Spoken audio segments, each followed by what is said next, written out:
Hello again, everybody. I'm Evan Massoud. Welcome to the FREDTV Sports Report, our final broadcast of the summer. Got lots on tap. Should be a great show. We're going to begin down at Chew Park, where the Fribble Finals wrapped up last weekend. The Royals and the Brewers come into Game 3 having to wait a couple days. They played on Sunday afternoon because of Friday's heavy rains. But you know, day baseball is always a great thing. We haven't seen many this year. A win for the Royals will clinch them another Fribble title. We'll pick this one up in the top of the ninth. Royals up 10-2 and in control. Kyle Vasquez at the plate rolls over on it and grounds it to short. Kevin Caputo with a nice running scoop fires onto first for the out. Good job on the other end at first to dig it out as well.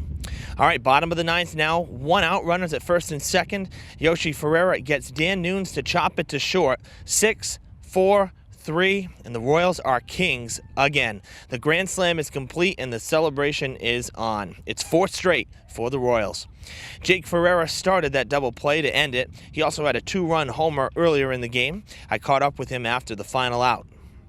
We took the Cavs approach this year as far as let's get through the regular season, save the arms, have good approaches, and then kick into another gear in the playoffs. We've been here before. We've done this before, and it's just as sweet every time.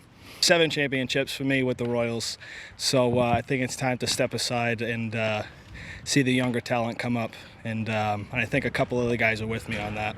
But we'll be here. We'll still be supporting. So there's the word from Jake, a possible changing of the guard in the Royals team there, because some of the longtime players may be hanging it up at the end of this season. It was a great summer over at Chew, and we thank the league once again for some competitive baseball. Always a lot of fun. Okay, I am joined now by Jason Abdow, who has been interning with me for the last 3 months. And over the last couple of weeks, he's been working on a special piece to feature to you right here on our show. He's going to be heading back to Hofstra University for his junior year very soon. And Jay, I understand that this piece actually featured one of the programs for Fall River Public Schools.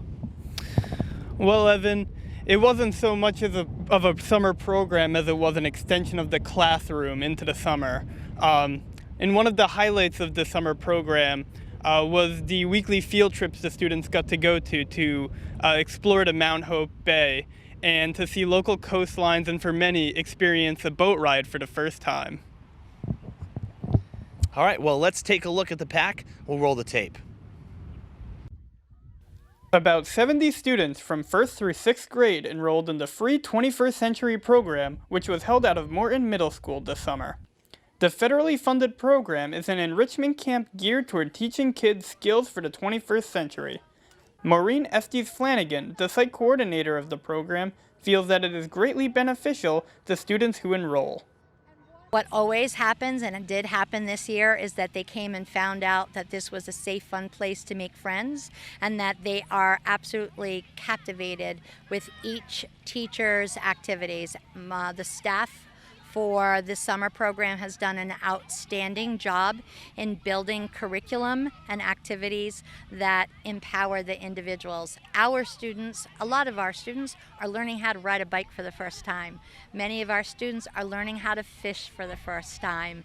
And they're exploring and finding that they're good artists and they're great at the computer, all because this is about exploring their strengths and their interests. I don't care what they're going to. There are different in-house activities and lessons for kids to cycle through, such as computer programming, wilderness studies, judo, woodworking, and literacy. In addition, there are weekly trips to local parks and museums. This week, we joined the group on their trip to Colt State Park. There was also a ferry ride that took us by Prudence Island. Mrs. Tavares, one of the many school teachers working the camp this summer, compares how different it is to work with the kids through the 21st Century program versus the normal school year. They're able to make great connections with each other, and even with the teachers. That's kind of a different aspect of being able to work with the kids in that setting, just a small group setting, and they kind of open up in a different way, and we've had a lot of fun so far. Kaleb and Kaleb, twins who attended the program together, had nothing but great things to say about their experiences.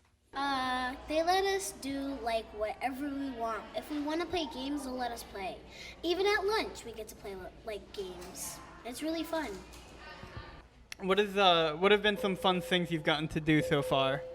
So it was when we went to Battleship Cove and when we went boating.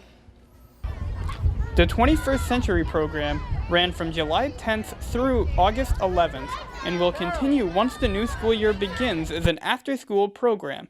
If you are interested in signing up your child, contact their elementary school for more information. Great stuff there, Jason. Really always fun to see how these kids get to go out. And, they chose to be in the classroom, even though it wasn't really the classroom, which is really a lot of fun. So nice job. Don't be a stranger, and good luck this year, okay? Thank you so much. All right, Jason. Now, we're going to close the book on summer and turn our attention back to high school sports. Over at Diamond, as you see here, the football field is getting a much-needed makeover as construction crews have already excavated the old playing surface in lieu of new sod. Last year, the field took quite a beating prior to a late-season football game, thanks to heavy rains just an hour before kickoff. You can see how muddy the pocket was, filled with puddles, just not pretty. The football team is hoping to play their home games at UMass Dartmouth, that's the varsity team, for this upcoming season. There was no timetable issued, but we know that they're trying to get the field done as soon as possible.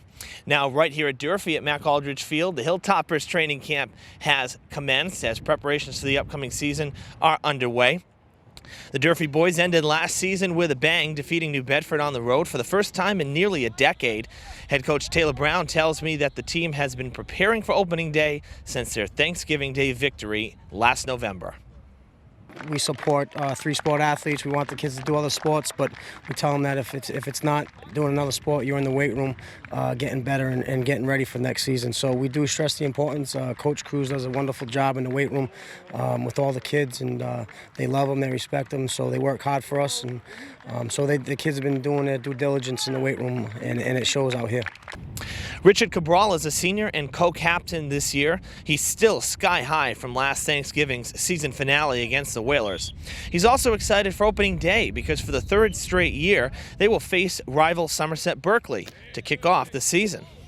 Well, the last couple of years that I played against Somerset, we've lost every time. Their offense is a little tricky, but I think we got it down. It's a big opener. It's important to start the season with the win, and I think we're going to give the fans that. It's the best feeling in the world. Playing football with these guys is amazing. Every one of them, they all want it. They're all here. They're all hungry. And as Richard said, the Blue Raiders offense is a bit unconventional, using a three-man option formation on most snaps, so it can be tough to read. Durfee is 0-2 against Somerset in the last two openers, losing 20-6 in 2015 and 32-14 in 2016. So there you have it, another summer of FREDTV Sports Reports wrapped up here in Fall River. It's been a lot of fun, and we thank you for tuning in each Friday night. Now, be on the lookout for our full game coverage starting up back in September once school begins, as well as our weekly magazine-style news show, The Thread, which will return in October. Connect with us on social media at Facebook, at Fall River Educational Television, FREDTV Sports, and FREDTV The Thread. I'm Evan Massoud, coming to you from Durfee High School. We'll see you in September.